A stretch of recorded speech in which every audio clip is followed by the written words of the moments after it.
Hey, next week, I just want to tell you, next week we're starting a brand new series called What's He Like? And the reason we're doing it is because everybody's got an opinion about what God is like, but the beauty is we don't have to go by opinions, we don't have to guess, we don't have to go by what other people said. God has told us what he's like, and so we're gonna spend a few weeks listening to what God says about who he is. So I hope you'll be here, I hope you'll bring somebody with you, especially if you've got a friend or a family member who's kind of like, yeah, I'm not so sure about the whole God thing or the church thing or any of that.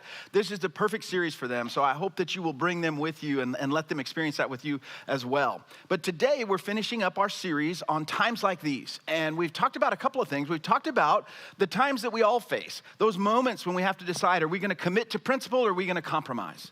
Those moments where we know we're supposed to take a risk, but the fear and the uncertainty about what might happen can paralyze us and hold us back. Today we're talking about opposition. Something that all of us face, all of us feel that thing in life that feels like it's pushing against you. And so just as we dive in, I'm kind of wondering this morning, do you feel that? Do you personally, do you feel like things are against you? And my guess is no, you don't. I mean, not until it actually is or it actually does. You're not paranoid. You're not kind of one of those, hey, everybody's against me. The whole world hates me. I mean, most people aren't like that. Most people, until life becomes a steep march uphill and a stiff wind, we're pretty much like, hey, I can deal with stuff, things happen, and yeah, not everything goes my way, but you're smart, you're mature people, you're able to handle that. But then when it hits and the opposition comes and it's really heavy, we get what I call the Costanza complex. You got George Costanza from Seinfeld. He's a quirky, odd little character. And there's this clip I want you to watch that this perfectly explains what most of us feel when the opposition gets real. Take a look at this. Okay, let's get started. Welcome to Rageaholics Anonymous. What? Rageaholics? George, this can help you. Hey, I am not here for rage. I'm here for revenge. Excuse me. We have a no yelling policy at these meetings. Excuse me. Am I talking to you, Pinhead? Am I? Please don't call me Pinhead. I'm losing it. He took you to Rageaholics. Why? Probably because this whole universe is against me. You got a little rage. I know. And now they want me to bottle it up. It makes me so mad. By the way, my bad naked demo didn't quite work. This bread has nuts in it. That's what it is, isn't it? When stuff starts to pile up against you, it feels like it's everything. It's everywhere. It's the waitress. It's my boss. It's my friends. It's like when the opposition comes, it starts to feel like it's closing in on us from every possible angle. And usually there's about two different responses. Some of us pull back. We get quiet, we close ourselves off, in essence, we kind of isolate ourselves, we hold ourselves up in kind of this little ball, and I would tell you it's probably not the best response because most of the time what happens is when we isolate ourselves and cut ourselves off, it doesn't take too long before that inner voice starts telling us that nothing's going to get any better, and this is your fault, and it's always going to be like this, and it turns us into critics who criticize, and it kind of creates bitterness in our heart. That's one response. Not a great response, but that's one response. Another response is what I call kind of a desperate, anxious energy. And it's not always bad because a lot of times you've experienced this. When you have a huge test coming up the next day and you feel jittery about it, I mean, that little extra adrenaline helps you do better. When you've got to make a presentation to your boss's boss and your most important clients, I mean, you're a little bit more on edge. You got a little energy, you got a little angst, but it's a good angst. And if you haven't done any of those things, if you've ever brought a baby home from the hospital, the first one, you're kind of like, what are we supposed to do with this? I mean, you get in the car, you drive home, and it's like, this is ours now. And so that response usually means two things. I'm a little desperate, but I'm desperate in a good way, and I am more than willing to get some help. I will take help from anybody that I can get for any reason because I want to do well. And that kind of response to opposition can actually help you a lot. The problem is, you can't control when opposition comes into your life. You really don't have any say over it. It just seems to happen randomly. You're walking along, you're living your life, you're doing your thing, and all of a sudden, bang, something hits you. And it starts to push against you. And you get to choose. It's your responsibility. That's the only thing you can do is your responsibility is to choose how you're going to react. You can't avoid opposition. And here's part of it that I think a lot of people struggle with. Evil is real. And I know a lot of people are like, oh no, people are basically good and it's just circumstances, and you put people in the right circumstance or a bad circumstance, they're a product of their environment, blah, blah, blah, blah, blah. And there's probably some truth to that. But evil's a real thing. It really is. And I can prove it to you very simply. If you get outside of your little world for just a few moments, and you look around our community, you look around our nation, you look around our world, how do you explain everything that you see if there is no such thing as evil? I mean, evil's real. There's just no way to get around it. So how are you going to respond when the opposition comes to your life? It can show up in a lot of different ways. It can show up in a relationship. It can show up in work. It can show up in health issues. It can show up in people making bad choices. It can show up in all kinds of ways. How are you going to respond when it shows up? And what I want to present to you this morning, it's trusting. It's trusting God. That's how you respond. You're trusting in the moment, and that's what overcomes your opponent. When you trust God in the moment, that is what is going to allow you to overcome your opponent. And I know it rhymes, and it's kind of catchy and all that other stuff, and it's easy to kind of let that slide by. But if you only get to choose how you respond, if the opposition's coming no matter what you do, really, this is your best option. To simply say, I'm gonna trust God in that moment and see if he can't overcome what I can't overcome on my own. But sometimes evil and sometimes opposition is so real and so personal, it has a name even.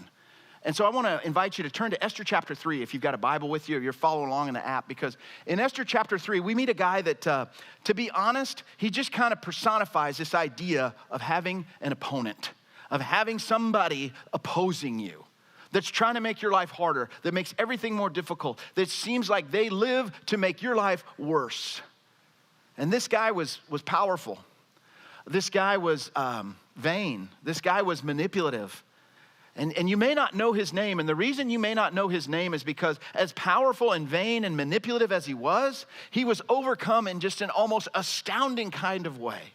In Esther chapter 3, verse 1, we meet Haman. It says it this way. After these things, King Xerxes, he was the emperor of Persia.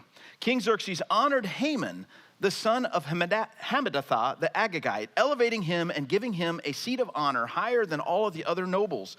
In other words, he promoted this guy. All the royal officials at the king's gate knelt down and paid honor to Haman, for the king had commanded this concerning him. But Mordecai would not bend down or pay him honor, would not kneel down or pay him honor. And the royal officials at the king's gate asked Mordecai, why do you disobey the king's command? Day after day they spoke to him, but he refused to comply, and therefore they told Haman about it, to see whether Mordecai's behavior would be tolerated, for he had told them he was a Jew. When Haman saw that Mordecai would not kneel or pay him honor, he was enraged. And having learned who Mordecai's people were, he scorned the idea of killing only Mordecai. Instead, Haman looked for a way to destroy all of Mordecai's people, the Jews, throughout the whole kingdom of Xerxes. Now, if you were with us, we talked about this 2 weeks ago from Mordecai's perspective. And Mordecai made a stand. This guy Haman got promoted, and the king, which this tells you a lot about who who Haman was. The king had to order everybody to bow down in front of him. In other words, nobody was gonna do it on their own. He didn't have enough gravitas. He wasn't a good enough leader. He wasn't the kind of person other people wanted to be around. It had to be ordered by the king. And so the king ordered it. And everybody did it except Mordecai. He goes, no, I can't do it. I cannot treat this man like he is a god. I won't do it. And Mordecai had lived his life very carefully. Mordecai, who had done what you do, right? I mean, most of us, we think if we try to be smart and we try to be wise and we carefully plan our life, we can kind of control it. And we can kind of make sure that our path is a smooth path. And for the most part, you can. But every once in a while, you get reminded. Your opposition reminds you. Our opposition reminds us we're not in control. Every once in a while, no matter how many things we do, no matter how many boxes we check, no matter how hard we try to be a good person and do the right things, our opposition comes along and it reminds us we are not in control. Haman asked everybody to bow. Mordecai said no, and that commitment that he made also made him an enemy. Because Haman's response to that was, I've got to deal with him, and he found out he wouldn't bow because he was a Jew. Good, let's get rid of all the Jews. He conspired with the emperor, and the emperor said, fine, if you want to kill them all, go ahead. And just like that, everybody was in danger that was Jewish. And again, if you remember the story, we've covered this the last couple of weeks. Mordecai does the only thing he knows to do. He fasts, he prays. He asks Esther, his queen, who also happened to be his cousin, can you do something? It may be that just for a time just like this one, that you are where you are and God put you where you are so that you could step in. Would you take a risk and do something? And she does. She takes a huge risk.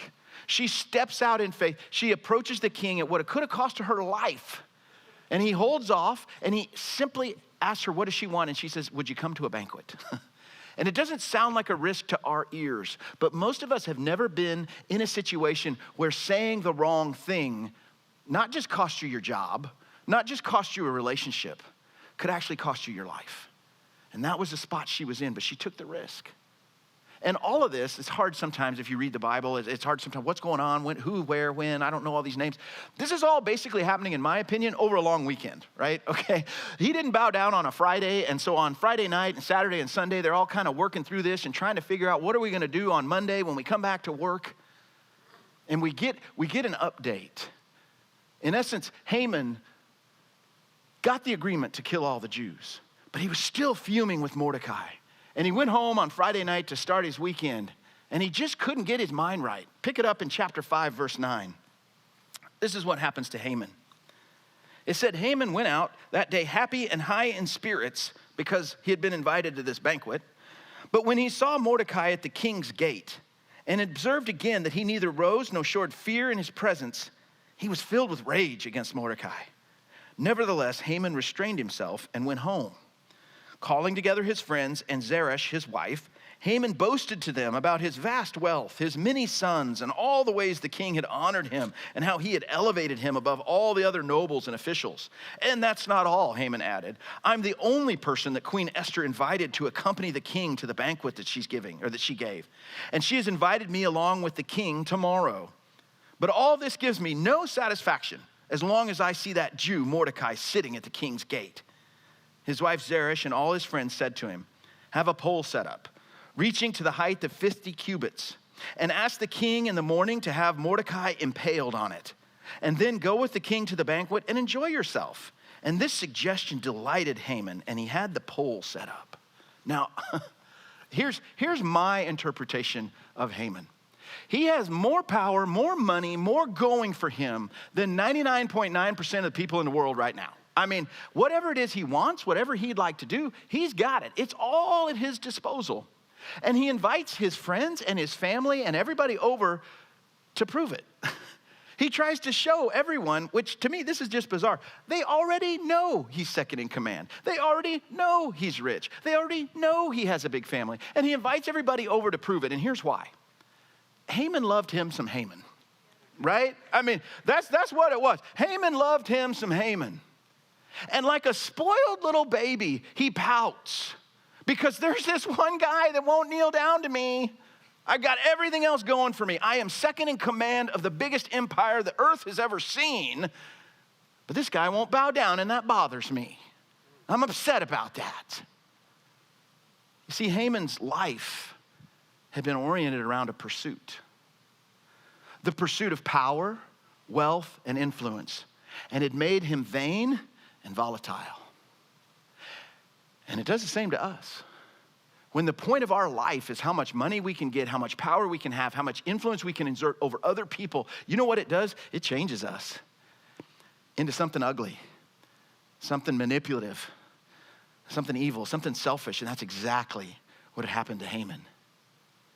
He could not get over the fact that one person wasn't on board with his agenda, even though he almost literally ruled the empire. And as I said, he pouts. And finally somebody says, well, why don't you just deal with him? Put up a pole and we'll kill him in the morning. And he's like, oh, okay, I can rest now. that makes me feel better. And I think this is where it starts to get real personal for us. Because we joked about the Costanza complex. But doesn't it feel like that sometimes? Doesn't it feel like it is the empire that's against me? That it seems like they have no limit to what they can do. It seems like there's no one that can rein them in. It seems like there's nothing that can be done to stop them. That they already have everything, but they're still pushing against me. Why, when they have everything, would they make me their target And sometimes that's exactly what it feels like when we are opposed. Well, Haman goes to bed. In the meantime, if you continue to read the story, that night, the king has insomnia. So Haman's gone home. He's had his party. He's decided on what to do with Mordecai the next day. The king goes back to his palace. He goes to bed, and it's just not working, right? He drinks some warm milk. They play him some soft music. He can't sleep. It's just not happening. So he asks them to do what I think would have to be the most boring thing in the world. Come in and read the royal record to me. And we're kind of like, well, the royal record? That sounds kind of interesting. No, it's not. It's like bought 5,000 sheep. March 18th, sent a new governor to Syria. March 31st, sent 5,000 troops east. It's just boring stuff. And I'm sure he thought, I'll listen to them read this boring stuff. It'll put me out. That's what'll put me to sleep. But as they're reading the stories, there's one entry in the official record that surprised the king. And it was about a man named Mordecai. Because Mordecai had actually thwarted a plot to assassinate the emperor. He found out about it, he reported it, and the guys that were trying to kill the emperor were captured before they could do anything. And the king knew nothing about it. He was just floored. He said, I didn't even know this happened. Well, what did we do for Mordecai? How did we congratulate him? How did we celebrate this? We didn't. And he literally stayed up all night because it bothered him so much. The next morning, Haman comes bounding in. He's happy, he had his party, he's got his solution. He's all set to ask the emperor, hey, can I go ahead and make an example out of Mordecai? Because, he wouldn't bow and stuff, and that's not good. I mean, if people could defy our authority, we need to kill him too. That's what's on his mind, and he comes bounding in before he gets a word out, before he says anything. The king says, Haman, I have a question for you. What should I do if I really want to honor someone? Well, Haman, of course, thought, well, I'm number two. He just invited me. I was just invited to the queen's banquet. I mean, everything's going my way. And again, Haman loves him some Haman. And he lays out this elaborate scheme. You should put the king's clothes on him. You should put him on the king's horse. You should parade him around the city. You should do all of this stuff so that everybody knows this is what happens to somebody the king favors. And the king says, I love it. I want you personally to do that for Mordecai. Oh, I mean, it was bam, right in the gut. I mean, I was just about to ask if it'd be okay if I killed him. It's humiliating. I mean, everything, this man he hated, he was enraged. He was pouting over this. I mean, the only reason he was happy is because he thought he had a solution. Humiliated and forced to honor the man he hated the most. It's this great reversal. And as you read this story, we put ourselves in Mordecai's spot and we think, that's what I want. When stuff's going against me, I want some kind of reversal. Can I tell you, if that's where you're at, you're thinking too small. You're thinking too small. Because chapter 7 tells us what the reversal really looks like. Chapter 7, verse 1, and this is a little bit of a longer passage, so just hang with me. It's time for the banquet. So the king and Haman went to Queen Esther's banquet, and as they were drinking wine on the second day, the king asked, Queen Esther, what is your petition? It will be given to you. What is your request? Even up to half the kingdom, it will be granted. He's like saying, don't limit anything, whatever you want. Queen Esther answered, if I have found favor with you, your majesty, and if it pleases you, grant me my life. This is my petition. Spare my people. This is my request. For I and my people have been sold to be destroyed, killed, and annihilated. And I love the humility in this. She says, if we had merely been sold as male and female slaves, I would have kept quiet because no such distress would justify disturbing the king. If you were going to make all of us slaves, I wouldn't have even said a word. But because everybody is going to be killed, I felt like I had to. Verse 5, Xerxes asked Queen Esther, who is he? Where is the man who's dared to do such a thing? Esther said, an adversary and an enemy, this vile Haman.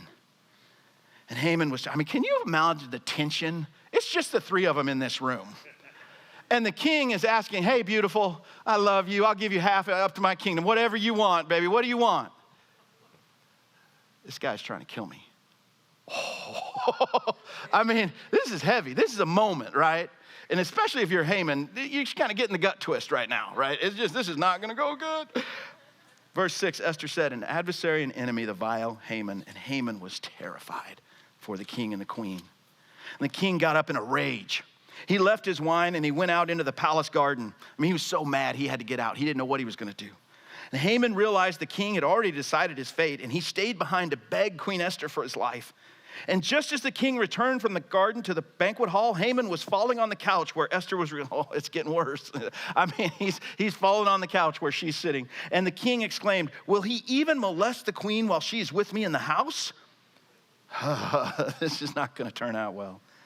As soon as the word left the king's mouth, they covered Haman's face.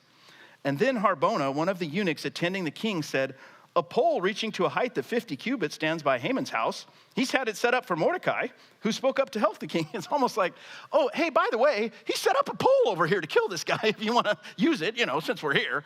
Something tells me he didn't like Haman either. By the way, we can just, we already got a pole and everything. King said, "Impale him on it." So they impaled Haman on the pole that he had set up for Mordecai, and the king's fury subsided. You ever feel like you got some opposition in your life? Do you ever feel like things are pushing against you? They are. It's true. It's real. It's not made up. It's not in your head. Opposition is real. But at the same time, you hear this story and it's like, this is too much. This couldn't all be coincidences, right? The king with insomnia, listening to the records being read, Mordecai thwarting a plot months ago, maybe years ago, to save the king's life, the king there, Haman coming in the morning. I mean, this isn't a coincidence. Who could have done this? Who could have done this but the controller of all things, the one who's in control? Who could have arranged all of this? God orchestrated all of it. It was never out of his control. And here's where I think it gets, again, personal for us. Because a lot of times the opposition we face, it's heavy and it's hard, and we have to try to deal with it. And you know what? God knows. We wonder, what is God doing during all of this? Especially in the middle, when it's not going well and it just hurts and it seems harder every day. What is God doing in the middle of all of this? You know what? The person that's abusing you, God knows. He does. The politician that steals money from the poor, God knows.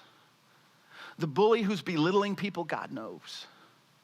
The misogynist who rapes, God knows. The people forced to live in labor camps and caught in sex trafficking, God knows. You say, well, if he knows, what is he doing? Psalm 7:11 says it very clearly. God is a just judge. And God is angry with the wicked every day. He is not unaware. And he will bring justice. It doesn't always happen on our timetable when we want it the way we want it. But God is just. And he is angry with the wicked. This is not something that God brushes off or brushes aside or just kind of pats you on the back and says, well, keep going. Sometimes it's hard. He's just. And he is angry with the wicked. And he does respond. And that's why I said earlier, our responsibility is to trust him in the moment. And the way we trust in the moment has to do more with what's going on in our hearts and in our heads than what we do with our hands. It doesn't mean there's never time to take action. But most of what we do when we trust God in the moment to overcome what's opposing us, the opponent that we have, it happens in our hearts and in our heads. Because most of the time, that's where we either win or lose. Much more important than the actions that we take. And so one of the ways, especially if you're a follower of Jesus, if you're not a follower of Jesus, and I don't mean this to be insulting, I don't know what you do. I really don't. Because you have opposition against you, and you can fight it, and you can try, and you can work hard, and sometimes you'll win, and often you'll lose. But if you're a follower of Jesus, there is something different, and that's what you need to do, is you need to take advantage of the differences. You need to take advantage of the differences because the fight that you're fighting is not what it looks like. And you, as a follower of Jesus, know this. You know this. You see, we aren't fighting flesh and blood. Your enemy, your opposition, your opponent, it's not your boss. It's not your coworker. It's not your brother-in-law. It's not the politicians or the other political parties or whatever. It's none of those things. You're fighting against rulers and authorities and powers of this dark world. You are fighting against evil. That's who you're fighting against. And you need to know that. You need to understand that. Because that makes a big difference on how you think about it and how you respond. Your enemy is not flesh and blood. As a matter of fact, you don't even fight the same way. 2 Corinthians 10 tells us how we fight. And Paul is kind of laying this out for everybody. He says, for though we are in the world, we do not wage war the way the world does. We do not fight with the weapons the world fights with. On the contrary, our weapons have spiritual power, divine power. We demolish strongholds. We demolish arguments. We demolish anything that sets itself up as a pretentious against God. We take every thought captive. We don't fight the same way everybody else does. It's what you believe. It's what God's doing in your heart. This is a spiritual fight. Evil is real. That is where your opponent is. We love our enemies. We don't hate our enemies. We love our enemies, and we allow God to give us spiritual power. The Bible tells us that the same power that raised Christ from the dead is alive in us as a follower of Jesus. You have plenty of power to fight the opponent that is opposing you. And on top of all these things, he reminds us, God works everything together for good for those that love him and live according to his purpose. Is it hard? Absolutely. Are things pushing against you? No question. But God is fighting with you. God is fighting for you. And your response is to take advantage of those differences and trust him in that moment. Second thing you can do, it's so simple, it seems too simple, is to move forward as if God is moving forward. Don't let the doubt and the fear win out. Don't get into that hole. Don't give up. Don't give in. Don't listen and believe the lies that you're being told. It would have been so easy for Mordecai or Esther to go along and just say, well, there's nothing we can do. Well, I don't know. Well, it's just too bad. It's too big. It's too hard. It's too much. I can't. They did the exact same thing that you can do. You may not see God's hand. You may not understand what he's doing and all the details and all the ways he's at work. But you can do what he's asked you to do, to trust and to follow. If you will obey what he puts in front of you, you can allow him to work out the details that you don't have control over anyway. You see, you move forward as God moves forward. One of the things I like to do when I face opposition is I like to think back, where have I seen God overcome in the past? What are the things he's done before? How has he helped me in the past? What are the stories that I can tell, even just tell myself if nobody else, of how God has helped me overcome?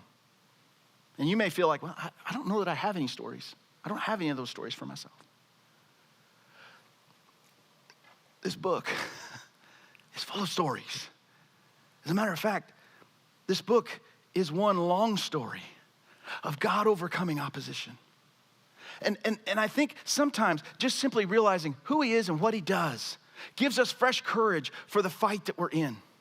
And so even if you don't have your own stories, I want to kind of share just a real simple track. Some of you know the stories of Abraham and Sarah. You see, Abraham and Sarah had been barren their whole lives into their 90s. They had had no kids, no legacy, no family, and then the next moment, Sarah was pregnant. Nobody saw that coming. And not only did Abraham and Sarah have a reversal, but Joseph had a reversal. Joseph lived in an Egyptian prison, but he woke up one day and the next day he was the Egyptian prime minister. Nobody saw that coming. The children of Israel had been slaves for 400 years and they were finally free and they were on their way out and they came to the Red Sea and it looked like a wall that was going to hem them in and they were going to be destroyed by the Egyptian army until that wall turned into a highway that saved them.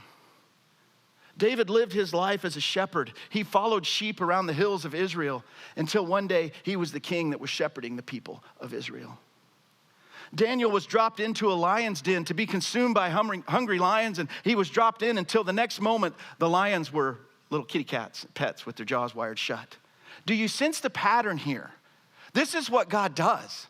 Over and over and over, he reverses things. I mean, who saw Bethlehem coming? A baby in a feed trough, right? Jesus is holding the world in his hand one moment, and the next moment he's clutching Mary's pinky. Who saw that coming? You see, you're only a moment away from a turnaround. You may not know when, you may not know how, you may not know the details, but this is what God does. He reverses the situation. He's not predictable. It's not already written. The greatest reversal of all happened in a cemetery outside Jerusalem. He was dead. Everybody saw it. Holes in his hand, a spear in his side after he'd been almost beaten to death. He was dead. He was put in a tomb, and redemption was a bad joke. And 3 days had passed, and it looked like everything was over. All the hopes, all the things, all the stuff, all the good stuff he had done, it seemed like it was all for nothing. 3 days later, the heart beats. The eyes pop open. A dead man sits up. Jesus stands up and walks out of a tomb and walks over every opponent and every opposition that he faces. You see, God has done this before. He's done it before, and he can do it in your life, and he will do it in your life. And your role, your responsibility is to simply trust him in the moment. You see, God is near. He's not far. God is for you. He's not against you. God is not asleep. He is busy. He is the only one that can take joy from mourning and beauty from ashes, and he will do it for you. So do you feel opposed today? Do you feel like you got an opponent? I want you to do me a favor. We're going to continue to worship here in just a moment. But I want you to get your phone out. Get your phone out. I want you to text the number we're going to put on the screen. And I want you to text the one word that represents the opposition you feel right now. And you don't have to get too descriptive if you don't want to. Maybe it's family, maybe it's work, maybe it's friends, maybe whatever it might, maybe it's a health issue, whatever it is that you feel like this is the opposition that I'm feeling. This is what it feels like is pushing against me, because we're going to spend some time at the end of the service praying over these things. But I want to encourage you to text him to this number, and we'll put them up on the screen as we continue to worship. Well, let us know, what are you praying? Where are you praying for God to help you overcome? Where's the opposition that you face? Where do you need one of God's great reversals? Let's pray together.